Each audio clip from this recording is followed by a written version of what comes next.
జగన్ రెడ్డి నంది అంటే నంది, పంది అంటే పంది అంటామని, ఆయన కోసం ఆత్మాహుతి దళం మాదిరిగా పనిచేస్తామని ఎంపీ మిథున్ రెడ్డి ఓ టీవీ ఛానల్ ఇంటర్వ్యూలో చేసిన వ్యాఖ్యలు వైసీపీ పరిస్థితికి అద్దం పడుతున్నాయి. జగన్ తీరుపై సొంత తల్లి విజయమ్మ, చెల్లి షర్మిల బహిరంగంగానే విమర్శలు చేస్తున్నారు. రక్త సంబంధీకులే ఆయన మోసగాడు అంటూ ఉంటే, ఆయన కోసం ఆత్మాహుతి దళం అని మిథున్ రెడ్డి వింత వ్యాఖ్యలు చేస్తున్నారు. స్వయంగా మిథున్ రెడ్డి బీజేపీలోకి వెళ్లేందుకు దారులు వెతుక్కుంటున్నారు. జగన్ ఆయన కోసం పడి చచ్చేవారు ఎవరూ లేరు, చుట్టూ ఉన్నది కేవలం ఆర్థిక అవసరాలున్నవారు, పెయిడ్ బ్యాచ్ మాత్రమే, సిద్ధాంతాల పట్ల నిబద్ధతతో కాకుండా కేవలం అధికారం ఉన్నప్పుడు లబ్ధి పొందిన వారు, వేరే చోట అవకాశాలు లేనివారు మాత్రమే ప్రస్తుతం ఆయన వెంట కనిపిస్తున్నారు.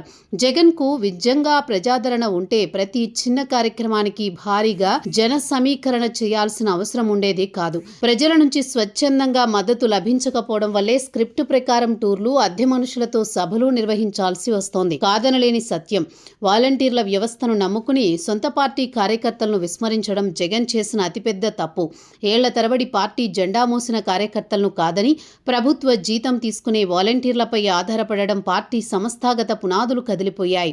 కార్యకర్తలకు గుర్తింపు లేని చోట పార్టీ మనుగడ కష్టమని ఎన్నికల ఫలితాలు నిరూపించినా జగన్లో మార్పు రాలేదు. ఆర్థిక లావాదేవీలు, కేసుల విషయంలో జగన్తో విడదీయలేని ముడి ఉన్న మిథున్ రెడ్డి వంటి వారు మాత్రమే ఆయన ఆత్మాహుతి దళ సభ్యులుగా మిగిలారు.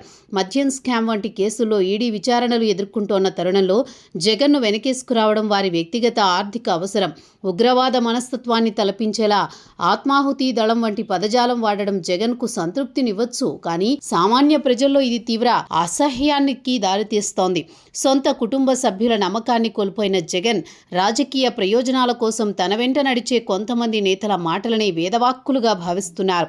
అయితే క్షేత్రస్థాయిలో పరిస్థితి దీనికి భిన్నంగా ఉంది. అధికారం కోల్పోయాక కార్యకర్తలు దూరమై కేవలం ఆర్థిక ప్రయోజనాలు ఉన్నవారు మాత్రమే చుట్టూ చేరిన ఈ పరిస్థితి జగన్ రాజకీయ పతనానికి నిదర్శనం.